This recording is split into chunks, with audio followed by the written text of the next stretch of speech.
I think statistically, the new agents on teams succeed at a much higher rate. I didn't start off on a team. I'm not that type of personality. I think you have to do a self audit. If you're the type of person that knows how to take extreme accountability, knows how to plug into the mentors that are available to you, and you don't need a lot of hand holding, then you want to make more money, then I think you should go out on your own. If you're not that type of person, then I think you should pick a team.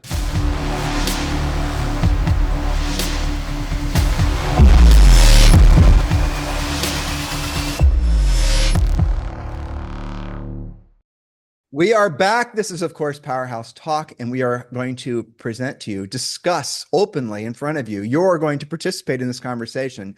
3 topics that we've all decided will make for great banter. And these topics are: what if we're all wrong? Is AI legit threat to real estate agents? If so, how? That's the first topic. The second topic is buying leads, smart strategy, or a business crutch. And the third segment, and this one I sprung on you guys at the last minute. Sorry for that.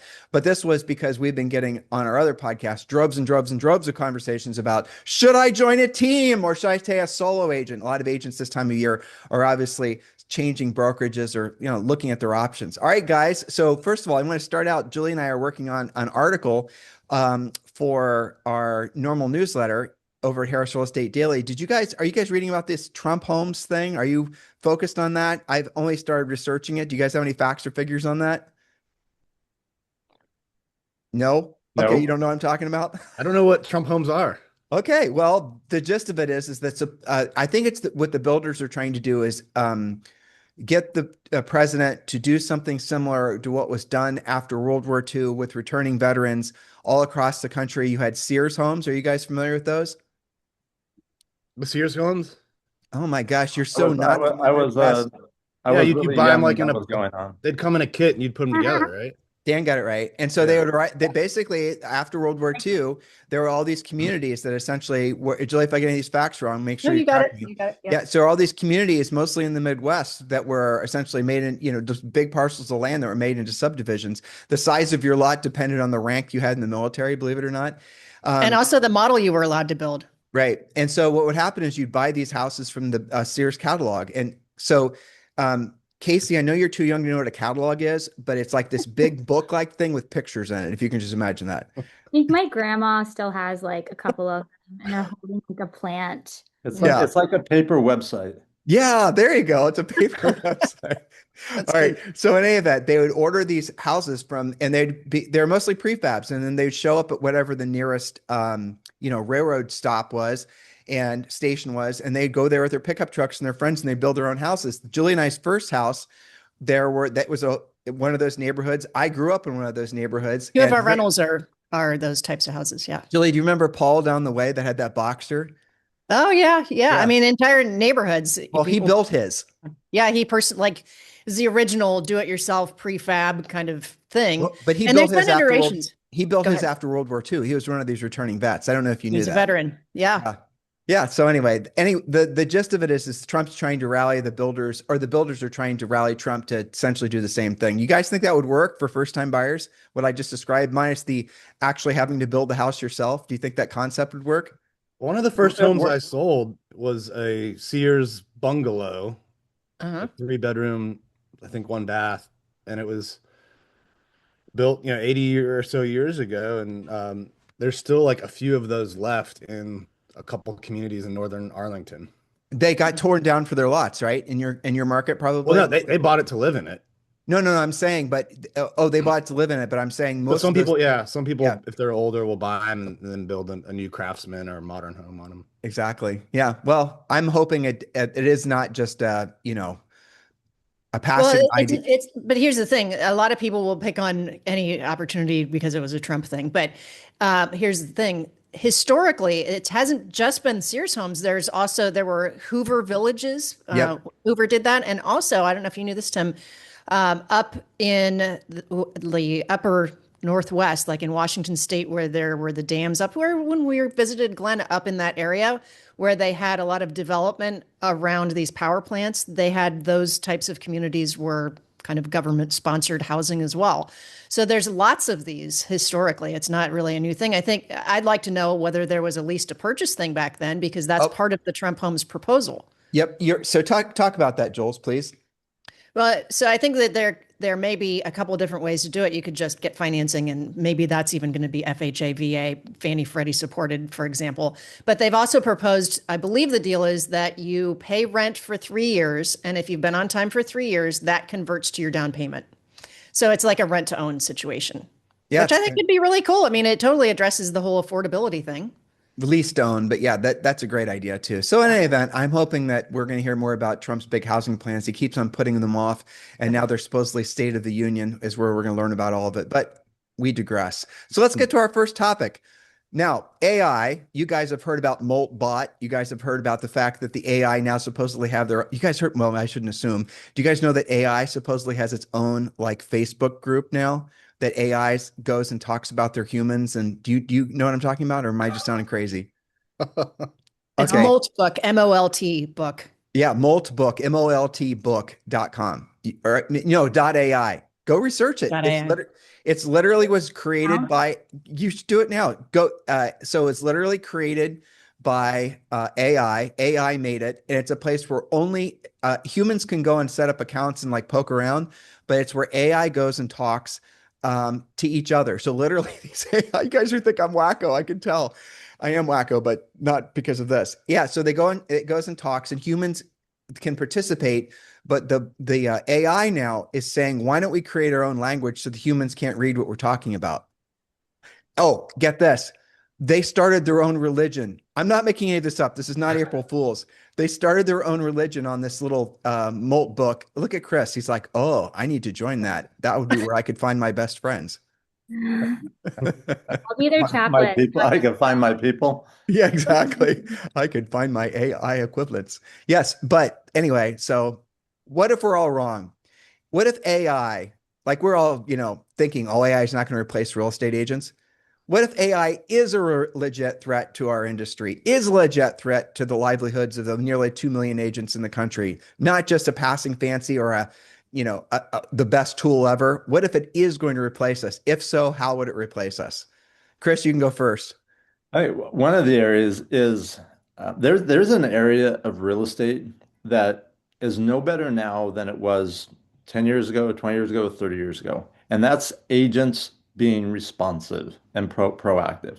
Like they just, as a whole, they suck. I mean, any one of us could go call on 10 listings, and there's no way I would get 10 calls back from listing agents. It just doesn't happen, or how long it takes.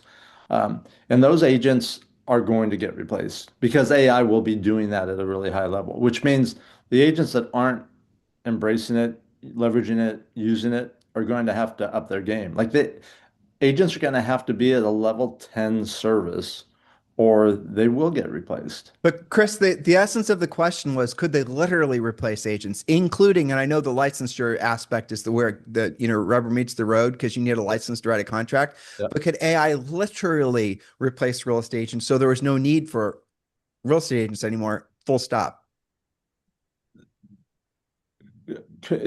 Yes, it's possible. I think AI could replace an escrow officer, a title officer, a real estate agent. Now, will it? Do I believe that? That's a different question. But could it? Yeah. That's a good point. So what do you think, Kacie? What do you think? Will it? Because Chris is touching on something very fascinating. Will humans actually be open to using AI versus a human for something like this, for a real estate transaction? I think AI has the power to really market and push some type of, campaign to all sellers across the country to not use agents at all and to empower them to sell their home themselves, not replace us as agents, right? I also think, how do I say this very nicely? I think the older generation, they don't have time and patience to deal with AI and marketing and software and all those things. So the agents that are out in front, marketing, sending them the old school mailers, door knocking, cold calling, those agents will be out in front and won't be replaced because the older generation is not going to want to get on the internet, do their own homework, hire something through a software to sell themselves. But I think, I agree with Chris in the sense of I think AI can empower and dominate the market online to show people like, hey, agents, you don't need agents. Like you could do this yourself. Here's these 3 easy steps and you can do it in this software in this fashion. But can they replace agents? No. And hopefully the people that, with NAR and any of our governments, local governments would hopefully have some type of control and hedge of protection over agents. So that way AI is not completely taking over and controlling the industry. Because I do think that could also cause a lot of corruption. And no, there's not going to be anybody like legally reliable for different downfalls in the industry that could happen in a real estate transaction. What do you think of Dan? Sorry, Kacie. Yeah, I think there's a lot of issues. I mean, are the AI companies going to take on all the liability associated with a transaction? That's a big one for me. I think in general, you have a last mile problem, and you see this in other industries, e-commerce, medical, all sorts of them. That that last mile of delivering a product or service is the most challenging. There's the most variables in it, the most cost, the brand things, events that happen that damage the brand happen the most in that area. So I do think there's a huge last mile problem that people solve. Real estate's agents are kind of like a gig economy that solve that, much like Uber has the drivers for the last mile, like Amazon has the uh, delivery companies for the last mile. So I think they're going to always need us. And then I think when, especially in real estate, buying a home for most people is a huge, huge, probably the largest financial transaction they'll do. And it is something that they don't do very often, like every 5 to 10 years. So I think because of that, it would be very hard. If it did happen, I think it would take decades. I mean, real estate in the last 15 years has basically had its Netflix blockbuster moment, on the brokerage side, right? And that, the Netflix blockbuster or Uber taxi example, in those industries, it took a couple of years. In our industry, it's playing out over 15 years. So we're in general a very slow industry to adapt. I actually asked myself this question when I decided to like go all in with EXP and revenue share. I'm like, well, what if this industry goes away? And the conclusion I came to was, well, I'd rather spend the next 10 or 15 years at a brokerage that lets me keep more commission, gives me stock awards, and build revenue share and make a lot more money in that 10 to 15 years. You guys are all talking about the same thing, and I'm going to summarize here in a second after Julie talks if she doesn't read my mind. And I think, yeah, I think you guys are going to like what I'm preparing to share with all of you. Julie Harris, what are you thinking? I bet you read my mind. I don't know. We'll see. Usually. I took that question and I tried to talk ChatGPT into writing a contract for a house without a buyer's agent or a listing agent, just as an experiment. I said, I'd like to purchase a home on, I just listed one of our rental properties. It's in our trust, so it wouldn't associate the name, but it was a real property, so I could look it up. And it was surprisingly uncomfortable, even with that question, which surprised me. Okay. It said first, right off the bat, it stated, well, I can advise you on what it's worth and things like that, but I can't write the contract because I'm not licensed. And so I said, well, there's no listing agent. It's not a listed property. Can't you just write up, a purchase agreement between two different people, basically an off-market type of thing? And it said, well, no, because I'm not an attorney.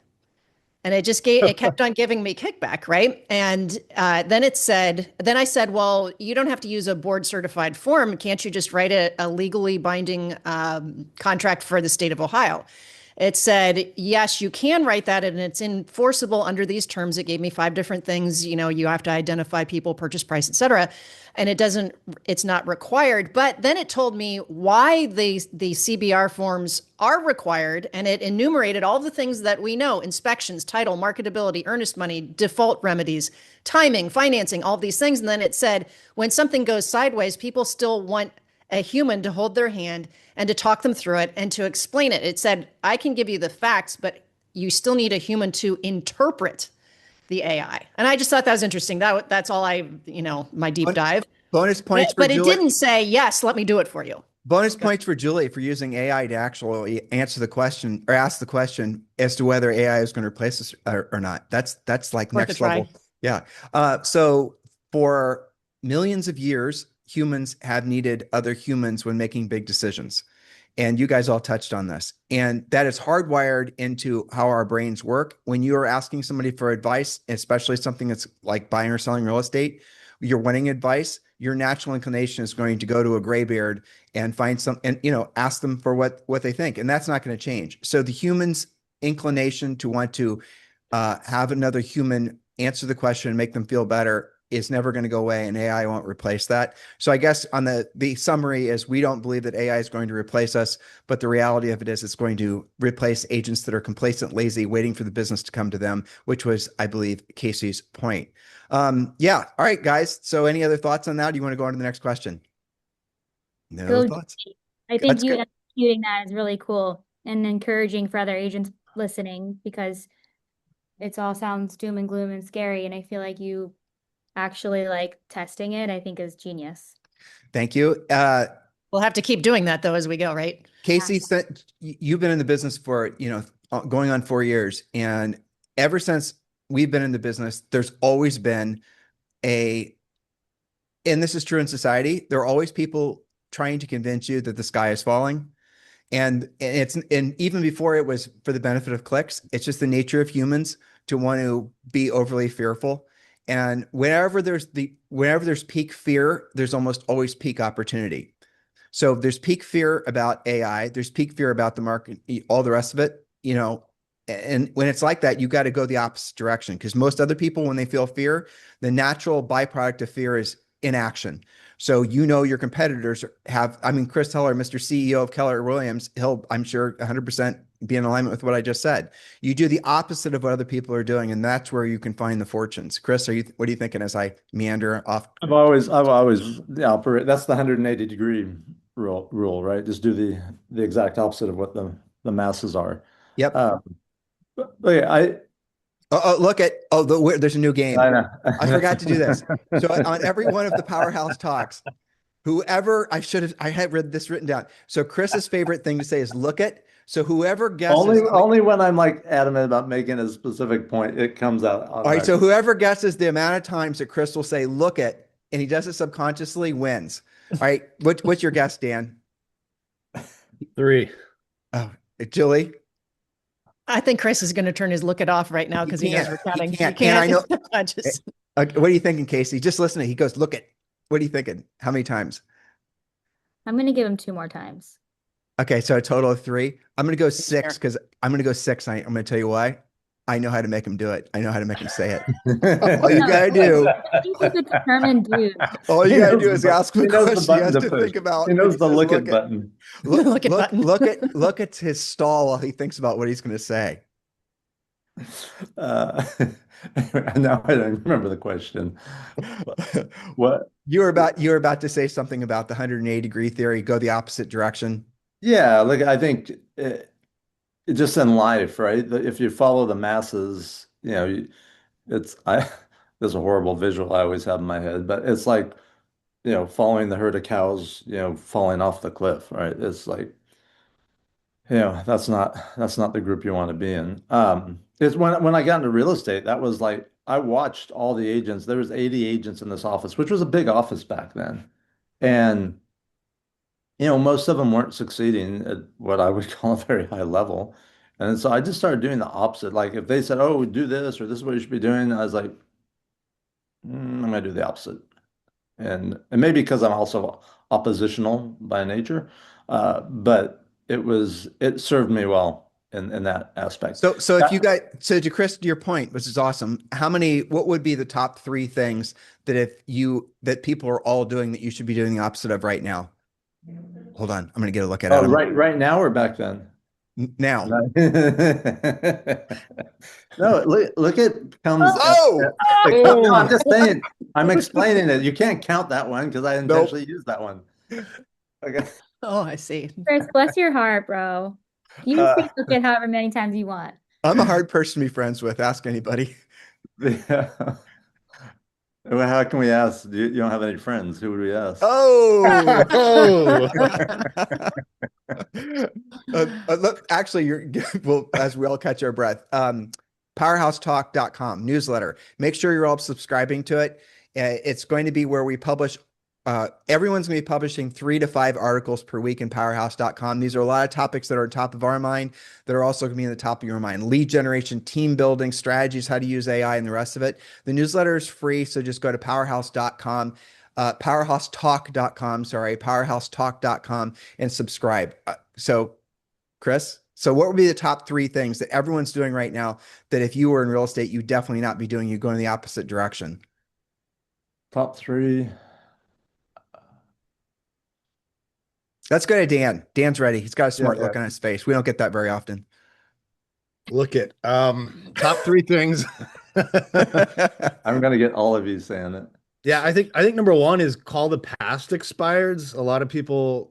No, no, Uh, no. Well, Dan, what are the top 3 things that everyone's saying do this oh, I thought that you said top 3 things that you should do the exact opposite? Yeah. Wait, All I have one. I have one right now. right, go for it. Okay. The Sora videos, Dan, tell me for saying this. I hate them. I don't see good engagement on my friends that are in this market, like posting them. I think people scroll so fast and they're so annoyed by it. So, like for me, I am so anti Sora AI videos because you can just tell that they're like fake and you lose so much you lose engagement in my opinion when I'm looking at it, and like people are so out of touch from it. It's like unrealistic. It's not, you're not gaining any attraction in Sora my. videos is Sora videos is number one. Dan, what would you do that everyone's saying you got to do this? You're going to go to a real, Chris is just back from Inman. All the people were saying you got to do this. It's the greatest thing ever.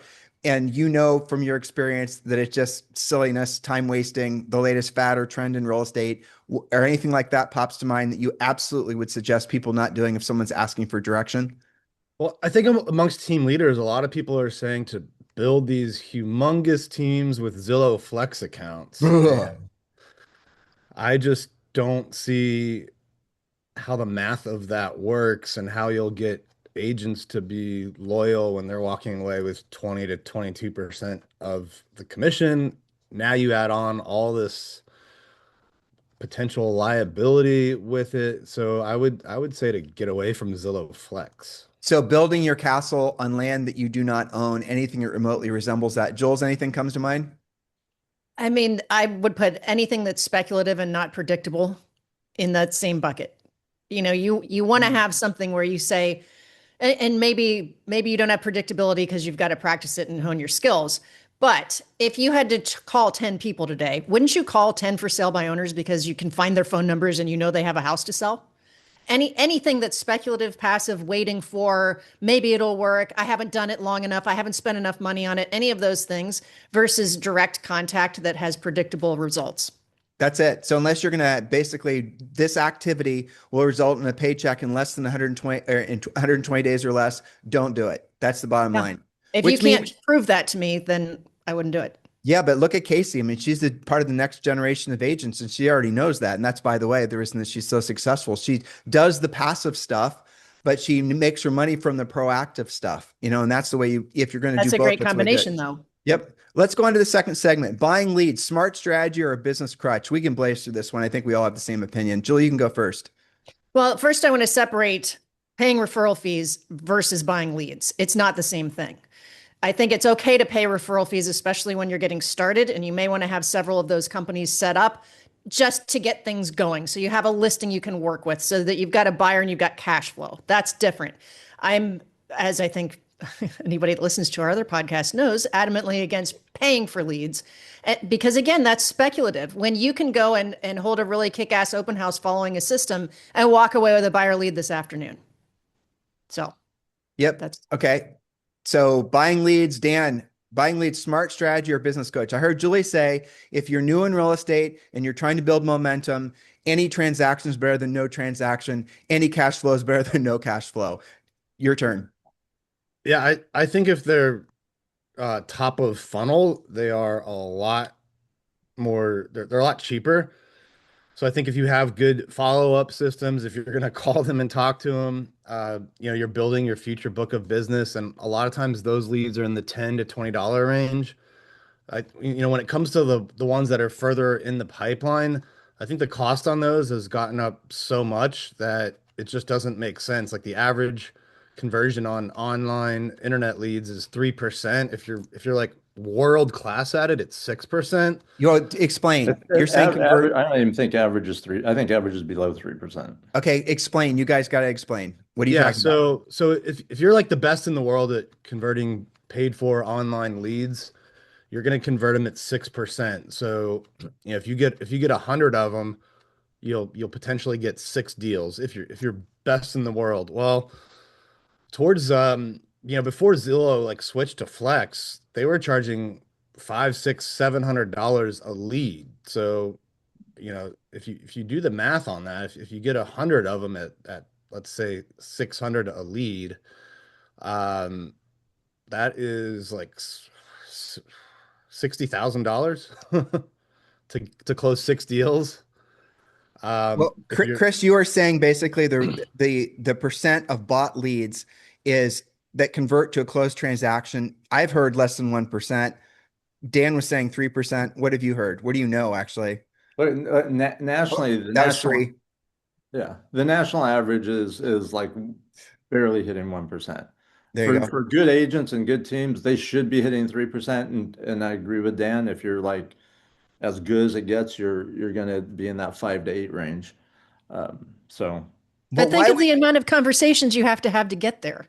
in the amount of money? But why would you help me understand? Like why would you buy leads in the first place if you could go get leads for free of motivated sellers that have to sell their house expired? Why would you? I don't I, understand. well, you're asking that question as if it's either or. It can be an and, right? Why So would it be though? Why would it be? Why would you ever buy leads if you can get your own leads off basically calling expireds and working the buyer leads off your listings? you would if these 3 things existed, and I think this is where Dan was going, that you mastered your scripts and conversations, you mastered your follow-up, and you're a master at converting. Now, those are 3 big ifs. Like Yep. the amount of agents that have mastered those things. But if you have, then there's no reason why you shouldn't be able to have a positive ROI. The problem is that most agents haven't mastered those, so then they buy leads because they think that's the easier thing to do, and then they wonder why they don't make money or they lose money because, or they blame the leads. Oh, these leads suck. Mhm. Kacie, you had actually something in the notes that's just in alignment with what Chris just said. Yeah, and I say this with so much respect because I've built my successful business so quickly from you guys being in my corner. But right now, like Chris, are you in production right now? No, only my team is, but not me. And Dan, I know you are in production. But I do have, I'll say this, I have 450 teams that I'm deeply partnered with, and just left a company where we were delivering 26,000 referrals on average, 26,000 referrals a month to agents and teams. So I got to see at a very, very close up level what was and wasn't happening.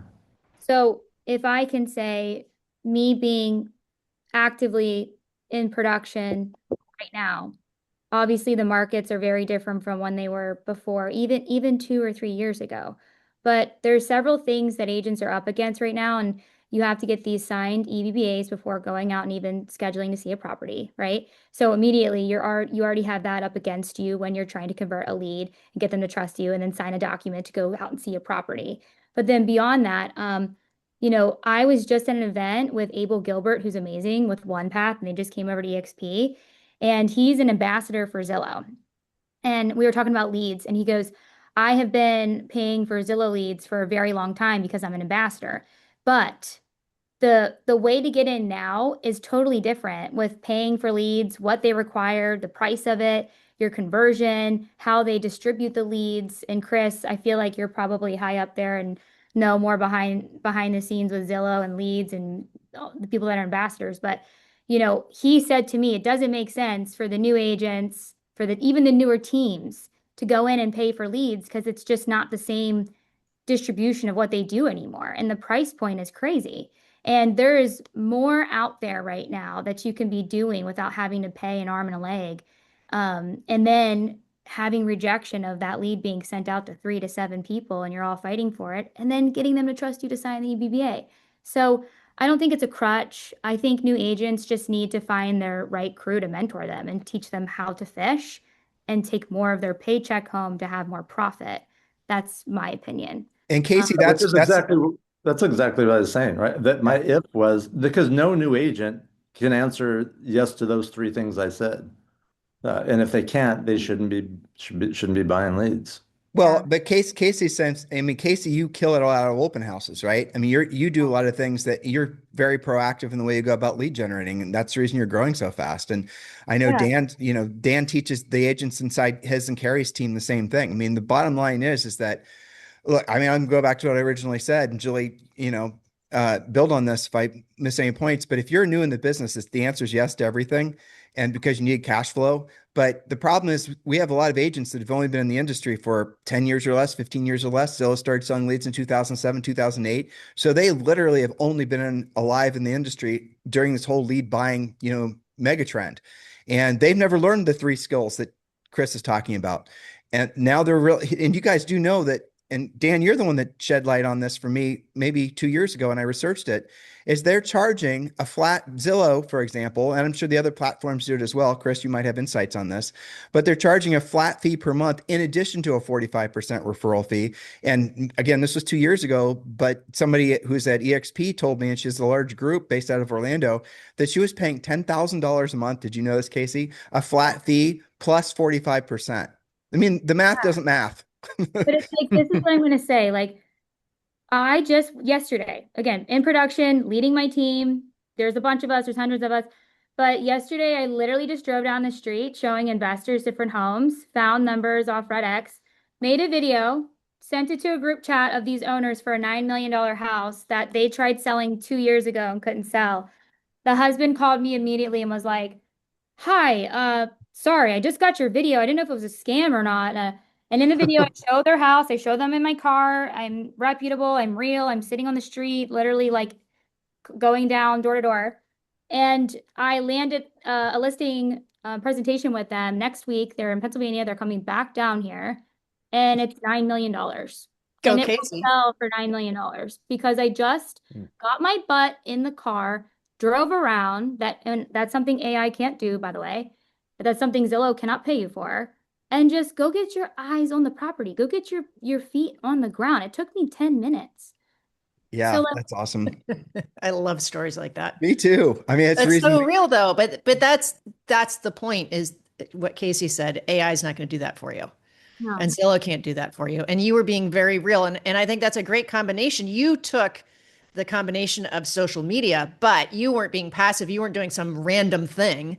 You were boots on the ground trying to get the job done, and you got their attention. Can I show you this? I won't. Yeah, fail. let's go. Okay, just so you can kind of see what people can see. Hold on. James, Kacie Andersen. I'm actually your neighbor, and I own. Hey, Patricia and James. This is Kacie Andersen. I'm actually your neighbor, and I own the largest real estate group here in Lighthouse Point. I'm actually on your street. And I just wanted to send a video so you could put a face to the name. I sent you guys a package. It went to your Pennsylvania address, but I saw that you guys had tried to sell property. Now the market has. Anyways, you get the point. Yeah, it just, but that wasn't fancy. That was just you being you, just basically out there, as you said, off your butt and out there talking with people. And that's the bottom line.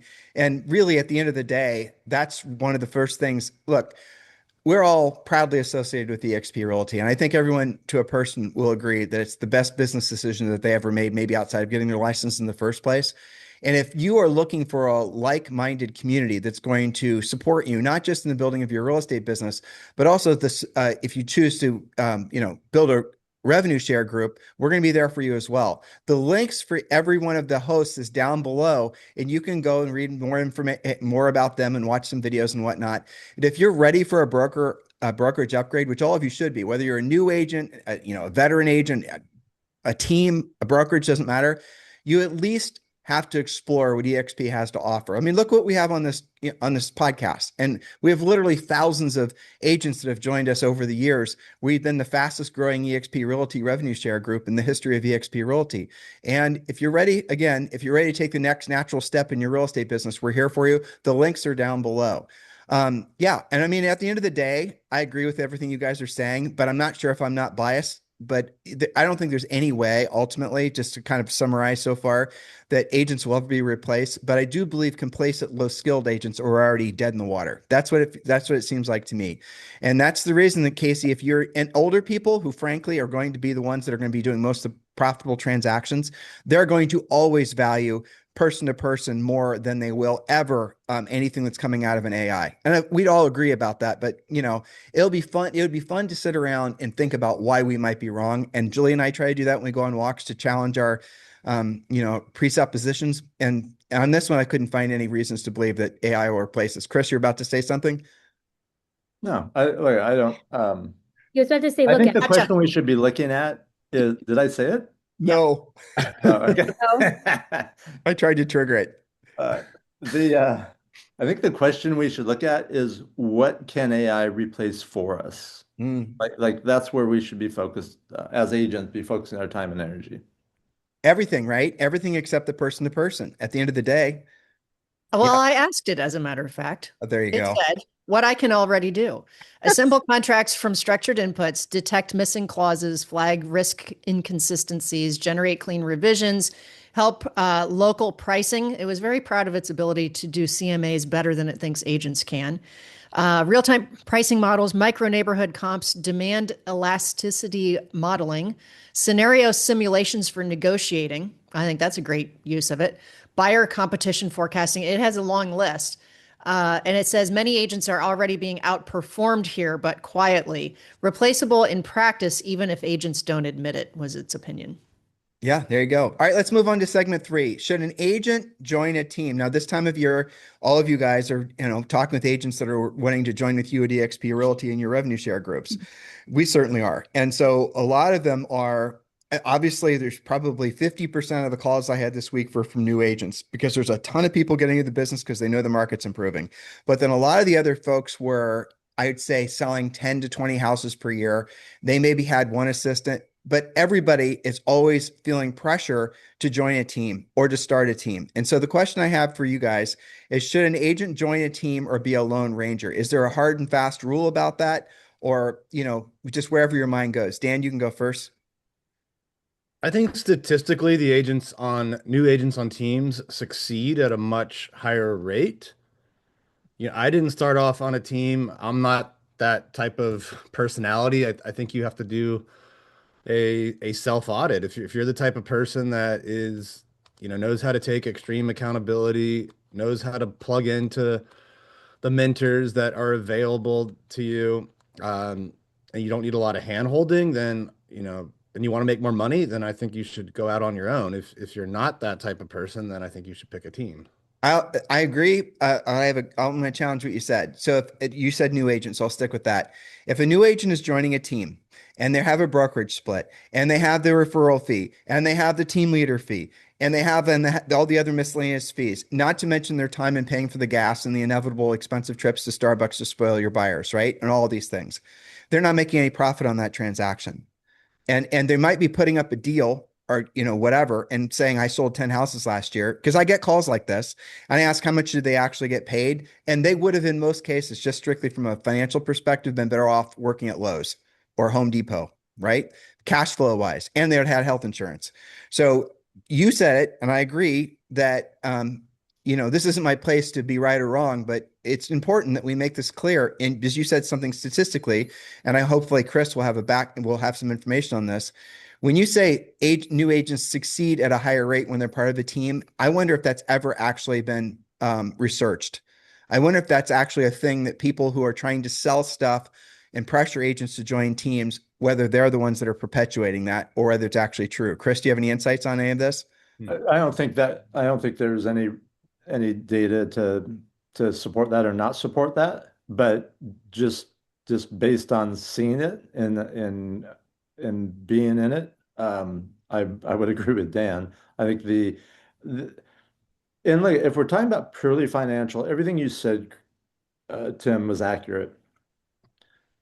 But there's other pieces too. So to play the other side of this, you know, increasing or decreasing the learning curve, getting more experience quicker, having more mentorship and everything else. Now, most agents I have two options: Lone Ranger, join a team.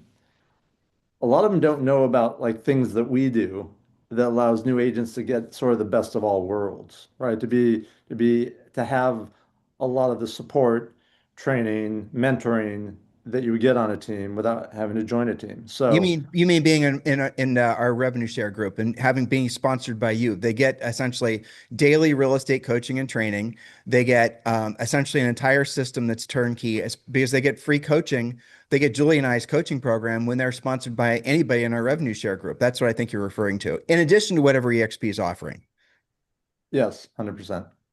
Yeah. And they also have access to all of us. Yeah. You know, I mean, how many times have all of us, all of the time, gotten a text or an email or some kind of message saying, hey, can you help me with this? I don't understand that. Or what do you recommend to negotiate? We're absolutely available. So, Jules, how do you answer that question? You get it too, right? So, should I join a team? You approach this as if you're an agent who's already in production. You're doing good volume. You have maybe you don't have an assistant. You're your own assistant still. Should I join a team or should I just what should I do? Well, I think you said something critical there. If you're already in production, you're probably not going to be somebody that wants to join a team, depending on what level of production and what the rest of your picture is. I think Dan said something interesting, which was it's a personality thing as well. If you're somebody who's naturally driven, who you've decided you're going to make it in real estate, and you can tell, we can all tell when we have those calls, if they're trying it out to see how it goes, that's maybe not somebody that's as motivated that said, you know what, I know I've done the numbers. Maybe they did the treasure map out of coaching or something like that. I know what my numbers have to be. I know that I have to sell a minimum of 2 houses per month to pay my bills, to stay on top of my taxes. There's nobody else contributing. I have to figure this out. Now, then they've got a decision to make. What is the likelihood of them being proactive enough to schedule themselves to do the things and learn the things and be proactive to get there? Or are they somebody that is being very introspective and says, you know what, I'm going to, and we've had a lot of people come to our Libertas group that are like this. I'm going to spend a year on a team and just learn the business. And I think that that's Chris's point as well, is there's a lot of things that go into it. I've had people that were transaction coordinators for 2 years because they wanted the relatively steady income from that. They took their time to get licensed. They watched what happened. And when they went solo, or when they, maybe earned their way higher in the team, they had some skills going. They weren't like $0 or nothing if I don't have a deal this week. Do you need So a I think team? it's personality, and I think it's their situation is different too. Do you need to join a team? You guys can just, and Kacie, you're the one that basically I was looking forward the most to hearing from you because you just went through this. You've been going through this. You're evolving, you're changing. But if you're part of a group, like frankly, our group, and you have free coaching that's included with being part of our group, and you have systems and all the things, do you really still need to, was your answer still the same? Join a team so you can, maybe possibly learn, or is it still personality dependent, like what Dan said? What do you think, Kacie? I mean, so my background is coaching, high level athletes, both lacrosse and basketball, which are pretty grueling.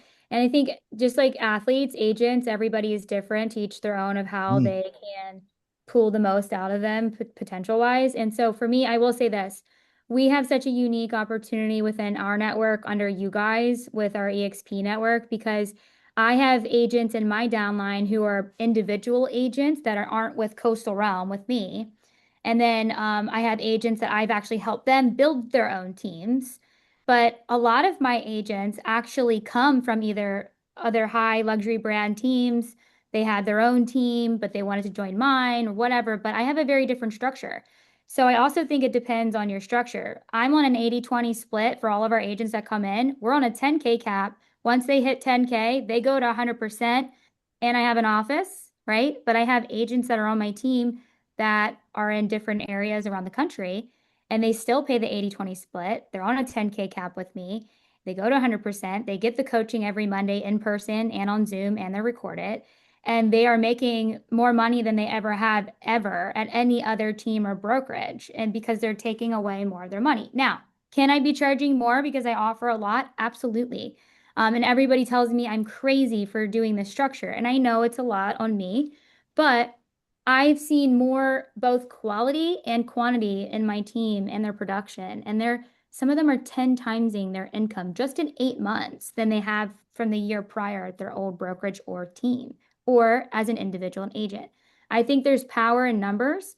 I have agents in these down the hall right now that are winning listings because of the amount of exposure that they have from our team sales, So for me, I think accountability is everything. You can go in a room, have accountability, make cold calls, do your IPAs, which we call them, or income producing activities, and kind of have like this healthy competition with one another, but not have to split every deal that you're cold calling against each other, if that makes sense. So I think teams are amazing, but it totally depends on the structure, how healthy it is, and how high the turnover rate is in that team structure.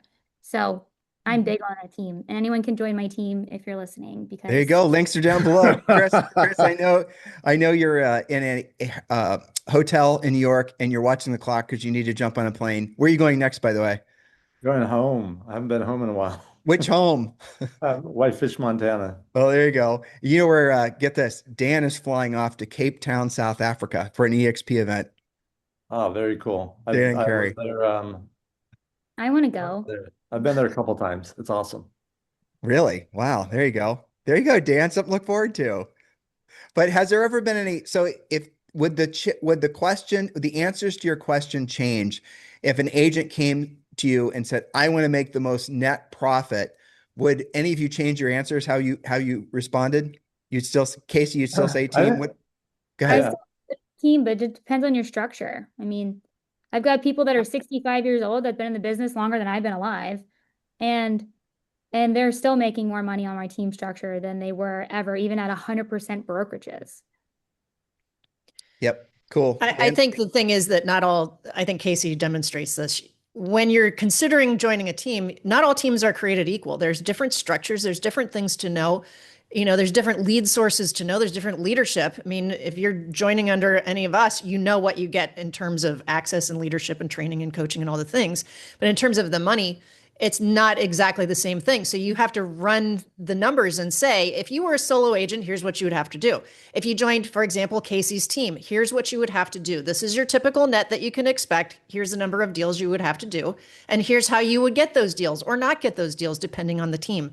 So I think you have to know to ask a lot of questions. And I think that's where agents can go wrong and maybe not make the best decisions because they don't even necessarily know the right questions to ask. And that's why they need to come to us and say, hey, here's my situation. Here's what I'm considering. What should I be asking? What if an agent's sole reason for thinking about joining a team is so they can get more leads? Because that is what they say. Yeah, and then if that's the case, they're going to be on a team structure that 50% goes to the team lead. They have to if they're providing leads, and then another percent goes to the lender or the broker, and then another chunk may or may not go to Zillow Flex. I've talked to agents who sell 10 to 20 homes a year, but they're Zillow Flex. They're making 22%. So I'll have the conversation. I'm like, look, if you come over to EXP, we can give you training and support. We'll teach you how to build your business, and you can sell 5 homes and make more than you made last year selling 20. Yet some of them are so addicted to the Zillow crack that they stay there, and they might as well go get a W-2 job. It'd at least be more predictable, in my opinion. Any thoughts on that, Chris? Yeah, what are you thinking? I was trying to think of a different name than Zillow Crack, like something cool and edgy. But wow, you're saying Dan's not cool and edgy? Kacie can work on that for us. Yeah, exactly. No, I think I agree with what you guys said, and I also think it's important to do what Dan said, and that is to really understand yourself and say, okay, what am I a good fit for? Am I a team player? Do I like that? Do I enjoy that? Do I get energy from that or not? No, I think that's really important. You do have to know your personality. Like Kacie, I mean, she's obviously going to be a self-starter and she came from a family of entrepreneurs. She's been a professional athlete, all the things. So that personality is going to be best if she's left her own devices and starts her own business. Dan was officer in the Navy and he has an MBA from Georgetown, right? You know, he was on a nuclear sub, and this is somebody that comes to the world with a lot of confidence. And Chris, similarly, Chris built his business on proactive lead generation. So did Julie and I. But the moral of the story is there are a lot of people that are going to be wanting to be part of a team just for the sake of, I mean, Kacie, you have really amazing people on your team. I've talked with, you know, a good number of them, wonderful people. And they want that community, that sense of community and belonging and being part of your orbit, in your orbit, is as important, if in some cases not more important, than actually making money. And it just depends what your priorities are. I think Dan nailed it on the head. I think we killed this topic. What do you guys think? Wait, I have a Crushed it. term. Yes. Zillow Kool-Aid. Zillow Kool-Aid. Oh, kind of like the Jim Jones tie-in, or do you know about that? Do. Guyana, they all drank the Kool-Aid and died. Like, but that's the thing. See, speaking of cults, I thought EXP was a cult. I've said this to you before. Literally, I thought everyone was crazy. And it wasn't until you had the right people, like Dan in front of my face, and then Tim and Julie, like you guys kind of broke it down differently where it didn't feel so culty. And then it just, the math, just math. It makes sense. So Yep. You got that from me. The math just maths. I'll let you have that one since we're using grandma flakes in our life now as a regular thing. Granny So Flex. that is our show for this week. You guys want to say anything as we wrap? I don't want to step on anybody if you have a great point to make.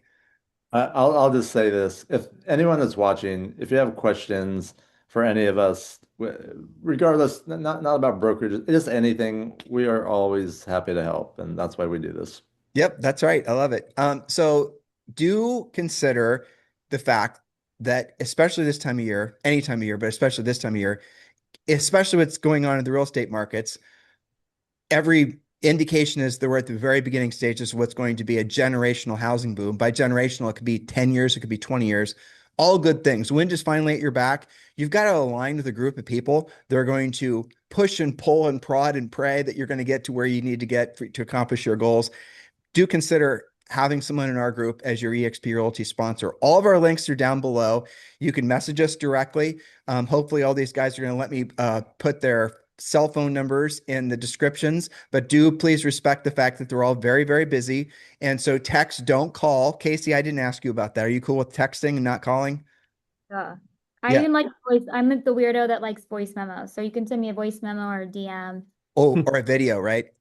Yeah, video, or you can just come to my office. I don't really care. But Okay, there you go. So yeah, so communicate with all of us, and we're here to help you. We are loving the opportunity to partner with as many of you as we can because, you know, this is just such an incredible market, and to be surrounded by the right people makes it so all the opportunities that maybe you thought you were too old for, you know, you weren't educated enough for, you were too young for, you're too anything, all the things you'd ever dreamed about, they're going to be available to you when you align yourself in a market like this. And that's what's happening to all of you. This is the right place.